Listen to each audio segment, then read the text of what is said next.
बिस्मिल्लाहिर्रहमानिर्रहीम मादरीन अस्सलाम वालेकुम। मैं हूं सैयद मोहसिन रज़ा और आप देख रहे हैं मेरा डिजिटल चैनल। मैं उम्मीद करता हूं आप खैरियत से होंगे और मेरी दुआ है कि अल्लाह ताला आपको और आपके अहले खाना को अपनी हिफाजत में रखे। बहुत शॉर्ट टाइम के लिए मैं अभी आपकी खिदमत में हाज़िर हूं। जैसा कि आपको पता है कि आज का सारा मीडिया जो है इस वक्त एंगेज है कमिश्नर रावलपिंडी मोहतरम लियाकत चट्टा साहब की जो स्टेटमेंट है, बल्कि प्रेस कॉन्फ्रेंस थी उनकी, उस हवाले से जो उन्होंने आज बात की है उसमें सारे का सारा मीडिया भी एंगेज है और ये इस वक्त की हॉट न्यूज़ है, ब्रेकिंग न्यूज़ है, या आप समझ लें कि इस वक्त की वो ट्रेंडिंग न्यूज़ है।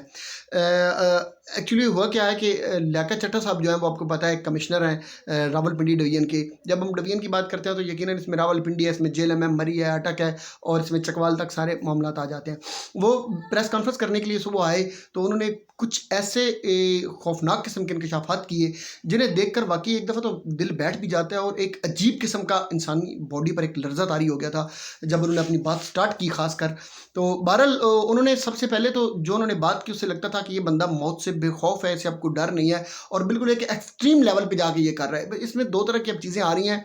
एक तो ये कहा जा रहा है कि ये कहीं ऐसा तो नहीं है कि एस्टैब्लिशमेंट की तरफ से, चूंकि वो एस्टैब्लिशमेंट तो वो खुद ही हैं, तो एस्टैब्लिशमेंट की तरफ से इनकी लॉन्चिंग है। दूसरी ये भी बात आ रही है कि ये ज़मीर इनका जाग गया और अपने ज़मीर के जागने के बाद उन्होंने ये सारी की सारी स्टेटमेंट दी है।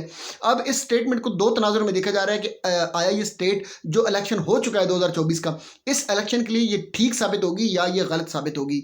अगर कुछ भी हम कहें, मतलब पूरी की पूरी अगर स्टेटमेंट उनकी देखी जाए तो उन्होंने ये कहा है कि 13 सीटों पर हमने धांधली करवाई, मुझे मजबूर किया गया धांधली करने के लिए। आज फजर के टाइम पे मैं खुदकुशी करने लगा था, लेकिन मैंने इरादा तर्क कर दिया। मैंने कहा कि मैं क्यों खुदकुशी करूं, मैं जाके कौम को सारे हकैक बताता हूं। और हकैक बताते हुए उन्होंने कहा कि 13 सीटों पर हमने धांधली की और 13 की 13 सीटें ये रावलपिंडी डिवीजन की थी। अच्छा, रावलपिंडी डिवीजन में टोटल सीट्स ही 13 हैं। फिर उन्होंने ये कहा कि इन 13 सीटों पर कुछ ऐसी जगह भी थी जहाँ पर 70-70 हज़ार की लीड थी और उस लीड को हमने कम करके, बल्कि ख़त्म करके, हमने हारे हुए कैंडिडेट्स को जितवा दिया। मेरे आरओ मेरे सामने रोते रहे, लेकिन इसके बावजूद मैंने उनकी एक न सुनी। अब मेरा ज़मीर जाग गया है, मुझे रात को नींद नहीं आती थी, मैं खुदकुशी करने लगा तो मैं फिर उठ के आ गया।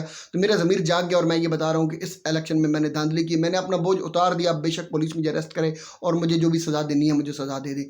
उन्होंने अपनी ज़मीर पर बोझ समझते हुए ये बात की है। अगर ये बात 100% दुरुस्त है, इस पर तहकीकात होनी चाहिए। जब मैं इस वक्त जब मैं ये वीडियो बना रहा हूँ तो उस वक्त अब सुप्रीम कोर्ट के अंदर इसकी कोई जस्टिस मुनीब, जस्टिस अतर, मिनल्ला साहब, उसके अलावा जस्टिस बाकी मतलब 4 जजेस हैं जो सुप्रीम कोर्ट के बैठ के इस पर अब बातचीत चल रही है।